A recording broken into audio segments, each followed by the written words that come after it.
जो राव आई है इसमें 3 बच्चे मरे हैं, 3 नहीं 3 से ज़्यादा कैजुअलिटीज़ हैं। वहाँ पे फोटो में भी 4 हैं। जैसे विकास दिव्यकीर्ति सर का एक बहुत स्टेटमेंट था जब मुखर्जी नगर में एक एक्सीडेंट हुआ जिसमें बच्चों की मृत्यु भी आग लगी थी, तब उन्होंने कहा था कि किसी भी बच्चे की अगर डेथ हो तो मैं ये चाहूँगा कि उस बच्चे की डेथ होने से पहले मेरी मृत्यु हो, क्योंकि वो हमारे साथ अभी तक आए नहीं हैं। और बस सिंपल मोटी बातें आप यूट्यूब पे कर रहे हो, चैनल को बता रहे हो, हमारे पास क्यों नहीं आ रहे हो? कब से यहाँ पे कोचिंग हर एक बच्चे को लूटा जाता है। यहाँ पे हम बोलते हैं हमें अपना रिफंड तो तब भी नहीं देते हैं ये।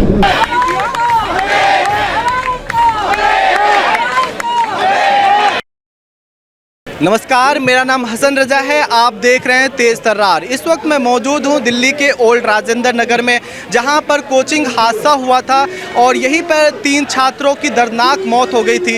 इसलिए 1 हफ्ते का समय बीत चुका है, फिर भी छात्र यहां पर प्रोटेस्ट कर रहे हैं और वो कुछ मांग रहे हैं जिसे अभी तक पूरा नहीं किया गया है। आइए उनसे जानते हैं कि अब तक क्या कुछ हुआ है, कौन उनसे मिलने आया और क्या कुछ आश्वासन मिला है। आपका नाम क्या है? संस्कार जैन। आप यूपीएससी के स्टूडेंट हैं? यस जी, आप बताइए कि आप लोग कब से प्रदर्शन कर रहे हैं? 4 दिन हो गए। 27 जुलाई की सैटरडे नाइट से हम लोग यहाँ पे प्रदर्शन कर रहे हैं। क्यों प्रदर्शन कर रहे हैं? सर, हमारे साथियों में 3 साथियों की जान चली गई है, क्योंकि बेसमेंट में लाइब्रेरी है, उसमें पानी भरने की वजह से, सीवेज फ्लड होने की वजह से 3 बच्चों की जान चली गई है। उससे 4 दिन पहले हमारे भाई नीलेश राव पटेल नगर में चलते चलते इलेक्ट्रिक पोल को टच करने से, केबल टच करने से उसमें करंट फ्लो हो रहा था, एक्स्ट्रा वायरिंग की वजह से उसकी भी डेथ गई है। उसका कोई रिस्पॉन्सिबिलिटी नहीं ले रहा है, कोई गारंटी नहीं है। हमें एडजस्ट मतलब एनिमल्स को जैसे रखते हैं ना, उससे भी बुरी तरीके से यहाँ पे हमें ट्रीट किया जाता है। सर्विस हाई रेंट की जो हाई ब्रोकरेज की वजह से एक लड़की ने सुसाइड की है, स्पेशली नोट लिख के भेजा है। हमारे पास सब सरकार बोलती है कि आरटीआई करें, आप हमारी करें। आरटीआई किया गया 3 बार, 23 जून को किया गया, 7 जुलाई को किया गया, 15 जुलाई को किया गया और 26 जुलाई को आरटीआई किया है कि इमरजेंसी है, जल्दी कीजिए, पानी बहुत बढ़ रहा है, इलेक्ट्रिक वायर बहुत हो रहा है। बट किसी ने कोई रिप्लाई नहीं दिया है, किसी ने कोई रिस्पॉन्सिबिलिटी नहीं ले रहा है। ये प्रोटेस्ट केवल एक मतलब इतना एग्जॉस्ट हो चुका है बच्चों का गुस्सा। आप जाके देखिए अंदर, आप लाइब्रेरीज देखिए, आप पीजीज देखिए, बेसमेंट में ऐसे लाइब्रेरी हैं, अगर आपको निकलना होता है ना विदाउट किसी कोई इंसिडेंट हुए भी, अगर आपको निकलना है तो आपको 10 मिनट लग जाएंगे एक लाइब्रेरी से निकलने में। आप 1 हफ्ते से प्रोटेस्ट कर रहे हैं, तो क्या सरकार ने आपकी कुछ मांगे सुनी? सरकार केवल पॉइंट सुन रही है, कुछ रिएक्शन नहीं ले रही। आप ये देखिए ना सर, 4 दिन हो गए, 4 दिन में यहीं सीवेज पे पाया हुआ है, सीवेज यही हुआ है। आज सफाई किए क्यों कि कल पानी गिरा, वो भी सफाई नहीं है सर, सप्लाई नीचे है, ड्रेनेज ऊपर नहीं है। बात वही है कि आप क्रीमी लेयर को सफाई कर रहे हो, नीचे का बेसमेंट आप कुछ नहीं देख रहे हो। कल रात भी यहाँ पे भारी बारिश हुई थी, तो क्या कुछ हो गया था यहाँ पर? सर, कल रात में भी बारिश हुई है। 14 ब्लॉक में हमारे एक लड़के को फिर भी शॉक लगा है, जिस मैटर तुरंत शांत कर दिया गया है। हाँ, इसी करोल बाग में, हाँ, उसको भी शांत कर दिया गया मैटर, उसका कोई रिस्पॉन्सिबिलिटी नहीं ले रहा है। कौन है? अभी भी आज सर कल की वीडियो है, वहाँ पे देखिए आप, मीडिया अभी भी वायर है, उसमें सिंगल मतलब नेक्ड वायर वहाँ पे डले हुए थे, उनकी कोई रिस्पॉन्सिबिलिटी। कल भी पानी सर इतना भरा है, जो मोटर कल इन्होंने 4 दिन में 15 मिनट में पानी खाली किया है उसी लाइब्रेरी में, अगर उस दिन कर लेते तो उसके बाद जान बच सकती थी। एक मोटर चलाइए 4 घंटे। भारी बारिश और धूप के बीच आप लोग प्रोटेस्ट कर रहे हैं, क्यों कर रहे हैं बताइए?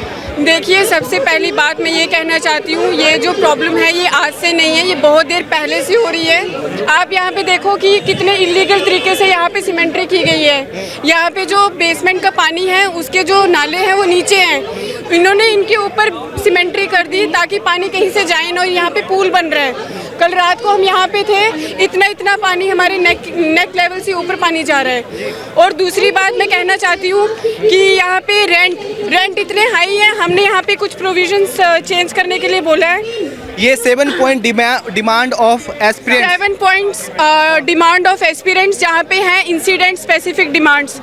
जो भी बच्चे मरे हैं, हर एक बच्चा मतलब एक पर स्टूडेंट हमने 3 CR मांगा। दे सेड कि they will only give 10 lakh. 10 lakh रुपए में क्या होता है? माँ बाप किसने बोला कि इतना मुआवजा देंगे? यहाँ जो अतीशी जी आई थी, उन्होंने गवर्नमेंट ने बोला, यहाँ पे एमसीडी के ग्रुप ने बोला है कि that they can only provide 10 lakh. मुआवजा की डिमांड आप किससे कर रहे हैं? हम सीधा सरकार से कर रहे हैं, और जिसकी वजह से ये हुआ है उनको, और जो मेन यहाँ के हेड हैं हम उनसे बात करना चाहते हैं। जो यहाँ के मिनिस्टर हैं जो कल आई थी, उनसे हमारी सीधा गुजारिश है। नहीं तो उन्होंने कहा था that they all will club in the parliament, एक ग्रुप बनाएंगे और वो पीएम को लेटर लिखेंगे। या तो आप सीधा बात ही प्राइम मिनिस्टर तक पहुँचाइए। बताइए और क्या क्या डिमांड है आपकी? मैं बताती हूँ। देखिए हमारी डिमांड्स हैं, जो राव आई है इसमें 3 बच्चे मरे हैं, 3 नहीं 3 से ज़्यादा कैजुअलिटीज़ हैं। वहाँ पे फ़ोटो में भी 4 हैं। They are showing only 3, media में 3 हो रहे हैं, but casualties are more than 3। 4 से 5 बच्चे मरे हैं। हर एक को 3 करोड़ इस एरिया के हिसाब से बहुत कम है। हम तो 5 मांग रहे हैं, फिर भी हमने लिमिट 3 रखी है। राव आईएएस जो यहाँ का CEO है, मैनेजर है, कोई भी है यहाँ का बड़ा आदमी, he has to give the penalty of it. बच्चे की जान जाना कोई छोटी बात नहीं है। दूसरी बात, हमने बोला कोचिंग इंस्टीट्यूट को डिमांड्स रखने के लिए फीस स्ट्रक्चर लॉ होना चाहिए यहाँ पे। क्यों नहीं है लॉ? कब से यहाँ पे कोचिंग, हर एक बच्चे को लूटा जाता है यहाँ पे। हम बोलते हैं हमें अपना रिफंड दो, तब भी नहीं देते हैं ये। Are you understanding? हमें पहले कुछ नहीं बताया जाता है, उसके बाद हमें लूटते हैं। जब हम क्लासेस सेटिस्फाई नहीं होते, they don't give us back money. Refund regulations होनी चाहिए और हमने सेफ्टी मांगी है। रिफंड पॉलिसी, जो भी ग्रीवेंस होती है, जो भी बच्चा मरता है, कोई भी प्रॉब्लम होती है, they should take the action. अभी तक एक्शन क्यों नहीं हुआ? 4 दिन हो गए हैं। इन्हीं मंत्री का, मैं तो सीधा मंत्री से बोलना चाहती हूँ, इन्हीं का कोई बच्चा मरता तो अगले दिन एक्शन होता। कल यहाँ पे बच्चे तैर रहे थे। क्या ये हमारी सरकार है? म्युनिसिपल कॉर्पोरेशन ड्रेनेज सिस्टम जो है बिल्कुल भी प्रॉपरली मेंटेन नहीं है। आप यहाँ पे देखिए, यहाँ पे सिर्फ सफाई की गई है नाम के हिसाब से। यू कैन सी हियर, यहाँ पे बहुत ज़्यादा गंदगी रहती है। और यहाँ पे पोल्स देखो, तारे ऊपर ऐसे लटकी हुई है। कल बच्चे यहाँ पे नाच रहे थे और यहीं से तार अगर पानी में गिर जाए तो इलेक्ट्रिक शॉक लगे। आप क्या चाहते हो? 10 बच्चे और मरे तब जाके चेंज आएगा यहाँ पे? क्या 10 बच्चे और मरेंगे, हमारी यहाँ पे आहुति होगी, then you will give us some compensation on this? Issue reading halls, यहाँ पे एक पब्लिक रीडिंग हॉल होना चाहिए। जो बच्चे कोचिंग अफोर्ड नहीं कर सकते, there should be a good public reading hall. यहाँ पे इतनी बड़ी बड़ी इमारतें खड़ी करने का क्या फ़ायदा है? यहाँ पर आसपास पब्लिक रीडिंग हॉल नहीं है? नहीं है। आप यहाँ पे देखो, इतने बड़े बड़े 6 फुट के लड़के हैं, they are so small cubicles. और वहाँ पे आपको मैं बोलूँगी, यहाँ पे किसी भी लड़के के रूम में जाके देखना, there would be a wall, वो भी उसकी प्लाईवुड की बनी होती है वॉल। और अगर वहाँ पे आग लग गई तो कौन उसका रिस्पॉन्सिबल होगा? और मैं मीडिया वालों को भी बोलना चाहती हूँ, आज ही क्यों आए हैं जब सब मर चुके? माई थिंग इज दैट यहाँ पे हर बात, वहाँ पे देखो वायरिंग अटक रही है अभी भी। आपका नाम क्या है? मेरा नाम प्रशांत सिंह है। आप लोग 1 हफ्ते से यहाँ पे प्रोटेस्ट कर रहे हैं, तो अभी तक आपको क्या कुछ आश्वासन मिला है? देखिए सर, हमें जो अथॉरिटी जो कल आई थी, मैं कल की बात कर रहा हूँ, कल आतिशी मारमेना जी जो है वो आई थी। उन्होंने हमारे सामने, हमने उनके सामने अपने जो डिमांड्स थे वो रखे। उन्होंने हमें ये आश्वासन दिया कि आपकी जो भी डिमांड है, जो भी चीज़ें हैं, वो 1 महीने के अंदर ठीक कर दी जाएगी। जितने रेगुलेशंस हैं हम लाएंगे। और सबसे इम्पॉर्टेंट चीज़, उन्होंने ये इंश्योर किया जो कंपनसेशन है वो अथॉरिटी तो देगी ही देगी, साथ साथ ये जो कोचिंग इंस्टीट्यूट है, इनके जो मालिक हैं वो भी देंगे। और सबसे इम्पॉर्टेंट कि जितने जो ऑफिशियल्स हैं, इनके लिए जो जिम्मेदार हैं, उन्हें कड़ी से कड़ी सज़ा दी जाएगी। उन्होंने ये इंश्योर किया। अब एक जो उनकी अपनी तरफ से उन्होंने हमसे मांग करी कि आप अपने एस्पिरेंट कम्युनिटी से टोटल 10 बच्चों को हमारे पास भेजें और हम एक कमेटी बिठाएंगे। उस कमेटी में ऑफिशियल्स होंगे, उसी के साथ साथ जो कोचिंग इंस्टीट्यूट के जो टीचर्स हैं उन्हें भी रखेंगे और एस्पिरेंट जो हैं वो एस्पिरेंट भी इसमें रहेंगे, ड्राफ्टिंग कमेटी का मेंबर बनेंगे और हम एक रेजुलेशन को जो है ड्राफ्ट करेंगे और वही चीज़ें जो है फिर एक लॉ बनाई जाएगी। उस चीज़ को जो है विधानसभा में पास करी जाएगी।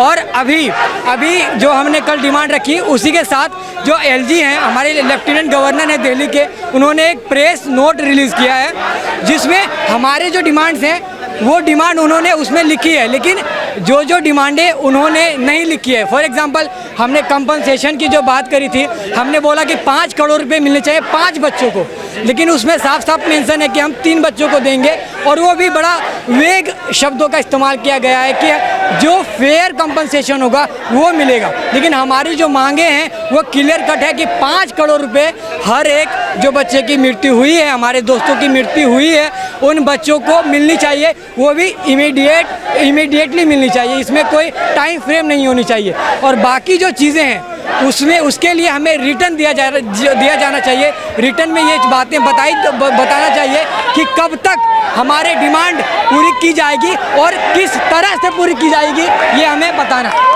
आप लोग विकास दिव्यकीर्ति सर और ओझा सर से क्यों गुस्सा है? सर देखिए, इस कोचिंग इंडस्ट्री में विकास सर, ओझा सर, सभी स्टूडेंट जो हैं, जो पेरेंट हैं, वो उनकी बड़ी इज्जत करते हैं। पर्सनली हम लोग उन्हें बहुत चाहते हैं। और जब जैसे विकास दिव्यकीर्ति सर का एक बहुत स्टेटमेंट था जब मुखर्जी नगर में एक एक्सीडेंट हुआ जिसमें बच्चों की मृत्यु भी, आग लगी थी, तब उन्होंने कहा था कि किसी भी बच्चे की अगर डेथ हो तो मैं ये चाहूँगा कि उस बच्चे की डेथ होने से पहले मेरी मृत्यु हो।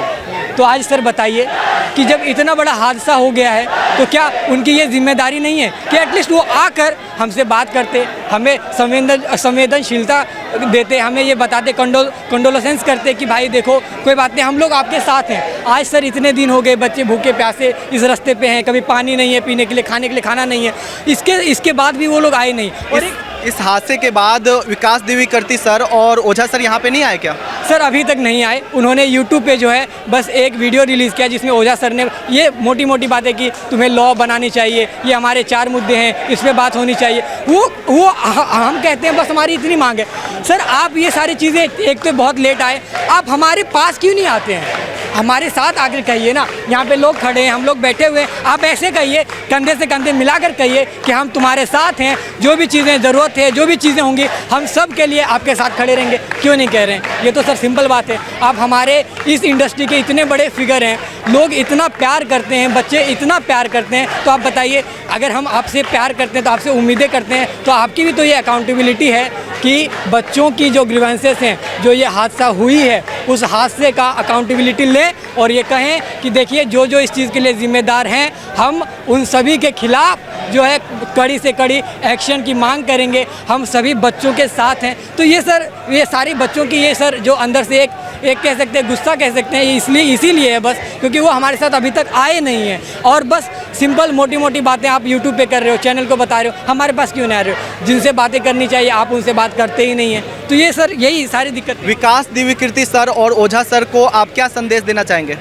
सर ये मैं तो उनसे हाथ जोड़कर सर से गुजारिश करते हैं कि सर आप हमारे मूवमेंट का फेस बन जाइए, क्योंकि सर प्यार करते हैं, सारे बच्चे आपको बहुत प्यार करते हैं। और ये गुस्सा शायद बस इसीलिए है क्योंकि हम आपसे बहुत प्यार करते हैं, आपके हर एक चीज़ को बड़े मतलब जिम्मेदारी समझते हैं। आप जो बात कहते हैं उन सभी बातों को हम लोग लाइफ में इनकलकेट करते हैं। और आज जब हमें ज़रूरत पड़ी है तो हम बड़ा अकेला महसूस करते हैं कि आज सर हमारे साथ नहीं है, उन्हें तो हमारे साथ होना चाहिए था। और कभी कभी मन में अब ये भी हमें जो है एक प्रश्न आ रहा है कि सर जो इथिक्स की बातें करते हैं, अकाउंटेबिलिटी की बातें करते हैं इतनी, कि आप एक अच्छे सिविल सर्वेंट कैसे बनेंगे? हमारे लिए तो वो दोनों जो है फादर फिगर हैं। और जब बच्चा तकलीफ़ में हो और आपके फादर आपके साथ नहीं, तो सोच सकते हैं कि किस तरह का जो है एक परेशानी बच्चा झेल रहा होगा, उसे किस तरह के जो परेशानियां हैं, जिस तरह के जो प्रश्न है मन में, वो सारी चीज़ें आ रही हैं। तो हम लोग चाहते हैं सर, रिक्वेस्ट है हमारा कि प्लीज़ आप आइए, एटलीस्ट आपके आकर बच्चों को ये कहिए कि हम आपके साथ हैं, आपको किसी भी चीज़ की ज़रूरत है,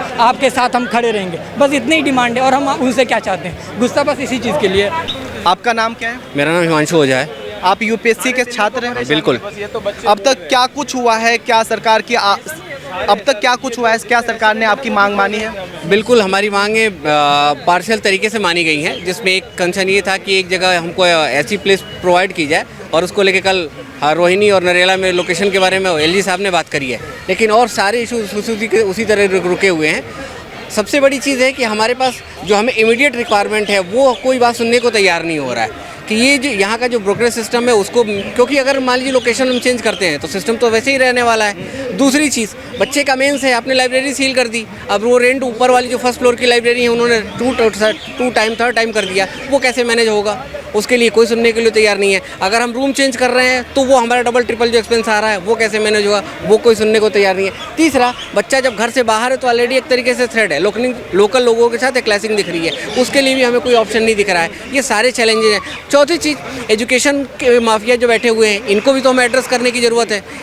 आखिर कोई तो एक लगाम लगाई जाए जहाँ फीस कैप को देखा जाए। अगर बच्चा पैसा दे रहा है और जब रिजल्ट आ रहा है और आपको चीज़ें मिल रही हैं, जब आप उसे एडवांटेज ले रहे हो, तो बच्चे के ऊपर कोई कंसर्न आया तो आप क्यों पीछे हट रहे हो? अब तक कोई फ्रंट नहीं आया, कोई कंपनसेशन की बात नहीं की जा रही। चौथा, मान लीजिए राव इसको आपने सील कर दिया, जो बच्चा पेमेंट कर चुका है उसका क्या होगा? ये भी तो हमारे साथ चैलेंज है। तो इन सारी चीज़ों को एक साथ देखने की ज़रूरत है और एक कम्प्रिहेंसिव वे में देखने की ज़रूरत है। केवल ऐसा नहीं कि ये सेंट्रल स्ट्रक्चर या स्टेट के स्ट्रक्चर के ऊपर छोड़ देने वाली बात नहीं है, और अभी तक कोई भी अकाउंटेबिलिटी नहीं ले रहा है। अच्छा, दिल्ली की मंत्री आतिशी एक कानून ला रही है कोचिंग से रिलेटेड और आप लोगों से सजेशन मांग रही है, तो आप लोग क्या सजेशन देना चाहेंगे? सबसे पहला सजेशन ये है कि सारी चीज़ों के ऊपर एक कैप लगे, चाहे वो ब्रोकरेज हो चाहे वो फ़ी हो। सेकंड वन, कि हमारे पास ग्रीवेंसल रेड्रेसल मैकेनिज्म होना चाहिए। बच्चा यहाँ पढ़ रहा है, बच्चे के साथ कोई भी कंसर्न आया, अगर उस समय ये इशू चल रहा था, अगर हमारे पास कोई ऐसा वन स्टॉप सॉल्यूशन होता जहाँ हम इस बात को इन्फॉर्म करते, तो शायद वो जाने बचाई जा सकती थी। तो हमने यहाँ पे मौजूद छात्रों से बात की और जानने का प्रयास किया कि यहाँ पर अब तक क्या कुछ हुआ है। तो उनका कहना है कि 7 दिन हो चुके हैं, लेकिन अभी भी उन्हें पूरी तरह से आश्वासन नहीं मिला है कि यहाँ पर उनकी मांगें पूरी होगी या नहीं होगी। उनकी सबसे बड़ी मांग तो ये है कि यहाँ पर जिन भी छात्रों की मौत हुई है उन्हें 3 करोड़ या 5 करोड़ का मुआवजा दिया जाए।